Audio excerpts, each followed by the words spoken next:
try to do that, and my eyes want to check out the monitor and or the screen, and but I'm trying not to do that. Anywho,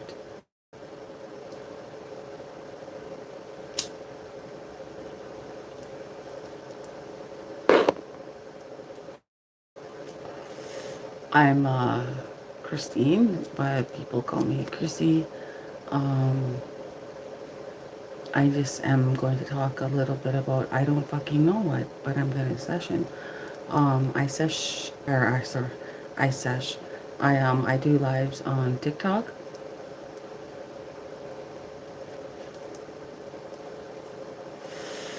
That's where I have a small following.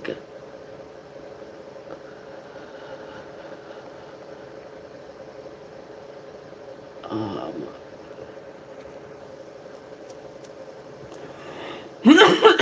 and sometimes I do lives on Facebook. Well, quite often I do because I'm getting into the habit of every time I light up, I want to do a live. It's like, I don't know. But at any rate, here I am.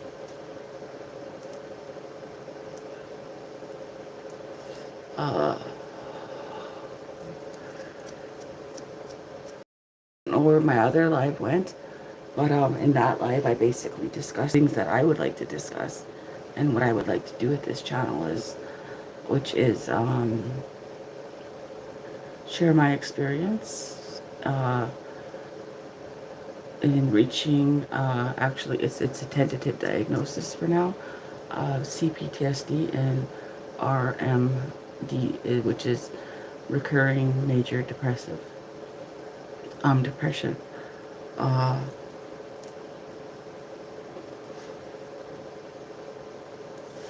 I struggled with that my whole life, but I never knew what I was struggling with. I never could find out what was truly, or what was quote unquote wrong with me. Um, I um, I never realized that the answer was nothing. There is nothing wrong with me, right? Hold on. Sorry. Um, Hi. What's up?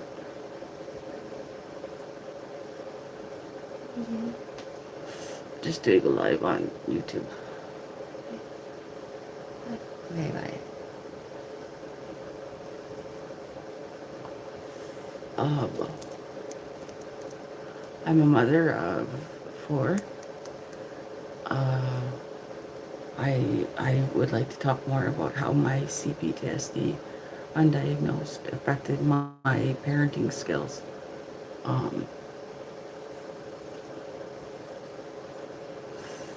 which is to say I slept a lot. Um, I was once, one of the symptoms of CPTSD is addiction. So I was, I did, so I did battle addiction, early in my kids' lives. Um, I battled it for the first, I don't know how old they were, but yeah, I battled it, and they were in care for about four, 4 or 5 years. I recovered from that.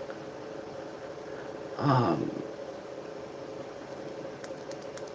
I don't know what I'm allowed to say or not say on this app. Like I say, I'm very new to it. I usually only watch it. Um, yeah, I I never thought I would be on YouTube doing a live video, and which reminds me, if you subscribe, I guess it helps the algorithm if you give this video a like, um, give me a follow, and turn on the notifications. And if you do that, I would sure appreciate it. And if not, then that's fine too. Whatever floats your boat.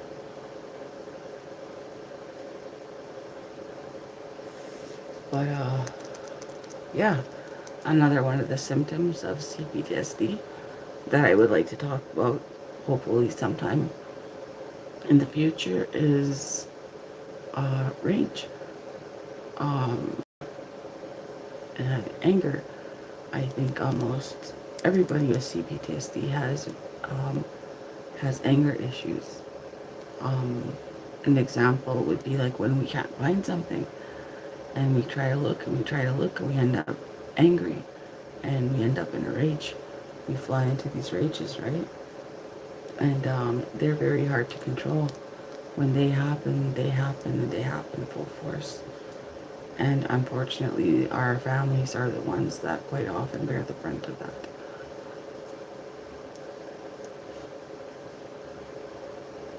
Uh,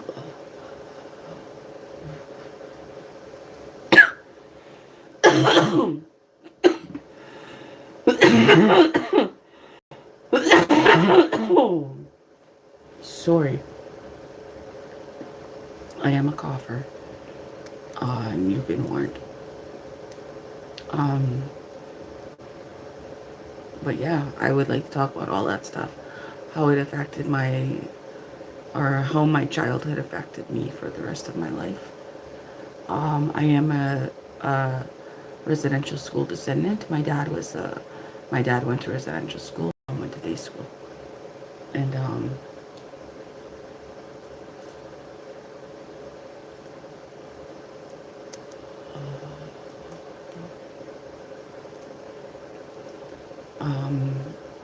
that affected my life, obviously, greatly.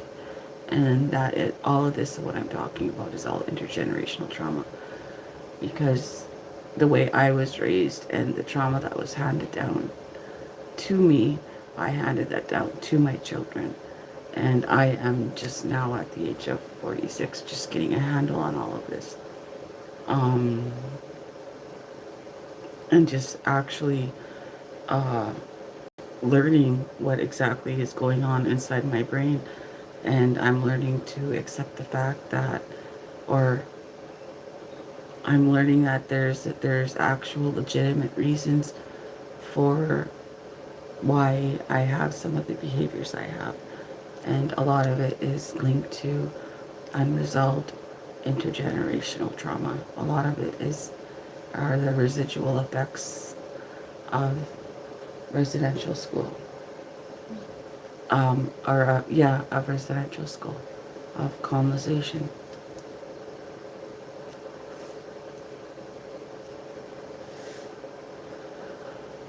I speak a lot about intergenerational trauma, and I also speak about intergenerational healing, which is possible. It is possible to heal intergenerationally. Um, the entire journey was nothing like I expected it to be. Like, looking back, it never is. It never goes the way we think it's gonna go. Um, and that's fine. It doesn't have to. It doesn't have to. I'm realizing that a lot of the times that I fought the hardest is when the times when I was um, in my deepest, darkest places, in my depression, and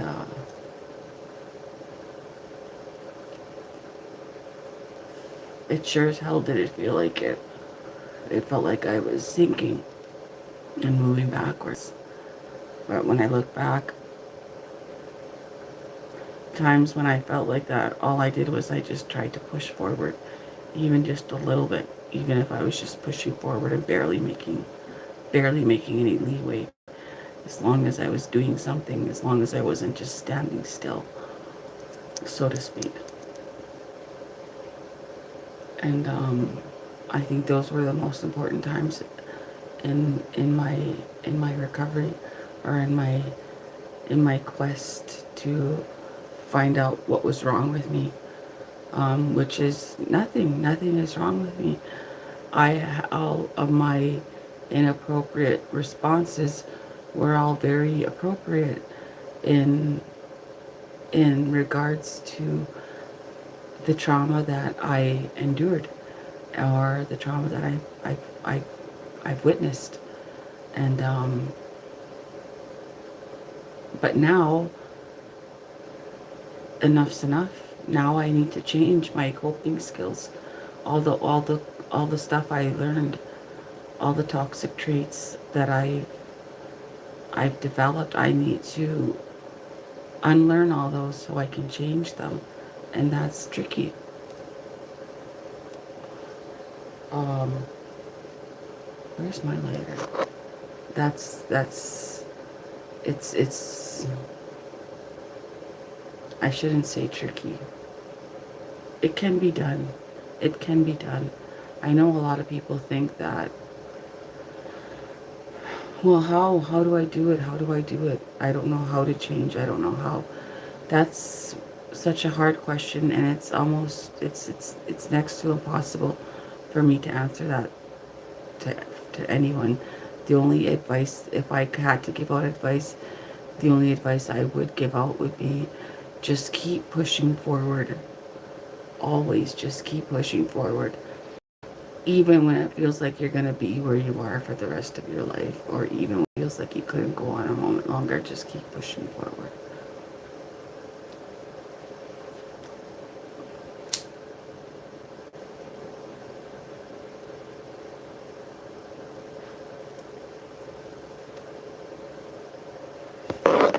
But yeah, what else? I do talk about controversial issues. I talk about um, um,